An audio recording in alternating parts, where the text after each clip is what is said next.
Hello दोस्तों। तो आज मैं आपको गणेश महाराज की कहानी सुनाऊंगी। एक बार गणेश जी बैठे बैठे आराम कर रहे थे, तो उन्होंने सोचा कि क्यों न बालक बनकर पृथ्वी पर जाया जाए और अपने भक्तों की परीक्षा ली जाए। फिर गणेश जी एक बच्चे का रूप लेकर धरती पर आते हैं और एक चम्मच में दूध और चुटकी में चावल लेकर इधर उधर घूमने लगते हैं।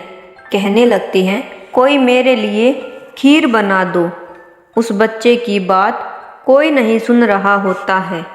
सब उस पर हंसते हैं और कहते हैं, इसकी भी कोई खीर बनेगी।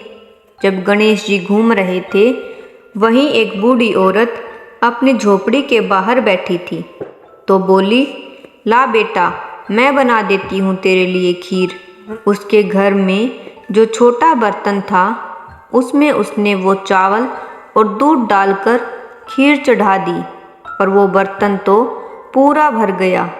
तब उसने बड़े बर्तनों में खीर डाली, पर वो बर्तन भी भर गए।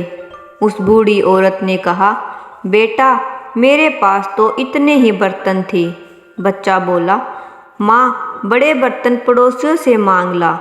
वो जो बर्तन अपने पड़ोसियों से लाई, वो सारे भी भर गए।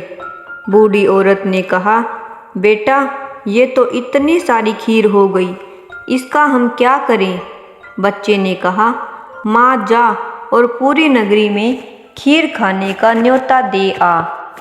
बूढ़ी औरत सबको जाकर कह आई, आज मेरे घर खीर खाने आना। लेकिन सब हंसने लगे कि वो इतनी गरीब है कि सबसे रोटी मांगती फिरती है, और आज ये हमें खीर खिलाएगी। कुछ लोग बोले, चलो उसका मजाक बनाने ही चलेंगे, घर से खाना खाकर चलेंगे, नहीं तो भूखा ही रहना पड़ेगा। कुछ लोग बोले, अरे, खाना तो घर आकर भी खा लेंगे, देखे तो ये बुढ़िया कौन सी खीर खिला रही है। जैसे ही वो बूढ़ी औरत खीर खाने का न्योता सबको देने गई, तो उसकी बहू ने सोचा, पता नहीं मेरे लिए खीर बचेगी कि नहीं।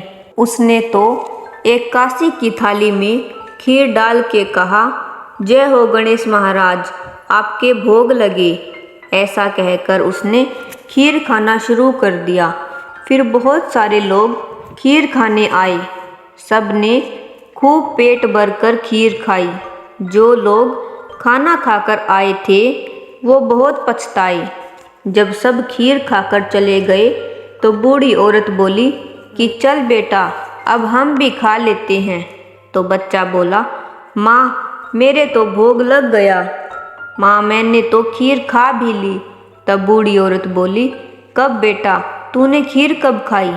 बच्चा बोला, माँ, जब तेरी बहू सबसे पहले खीर की थाली लेकर बैठी थी, तो उसने बोला था, गणेश जी, तेरा भोग लगे। तो बूढ़ी औरत बोली, बेटा, तू गणेश है क्या? वो बोला, हाँ माँ, मैं गणेश हूँ। ये सुनकर वो बूढ़ी औरत बहुत खुश हो गई। गणेश जी ने उसे खूब आशीर्वाद दिया। जाते हुए गणेश जी उसकी झोपड़ी पर लात मार गई, जिससे उसके यहाँ महल मंदिर हो गए, नौकर चाकर हो गए, रिद्ध सिद्ध के भंडार भर गए। जिस प्रकार गणेश जी ने उस औरत पर कृपा की, उसी प्रकार सब भक्तों पर कृपा करें। जय हो गणेश महाराज।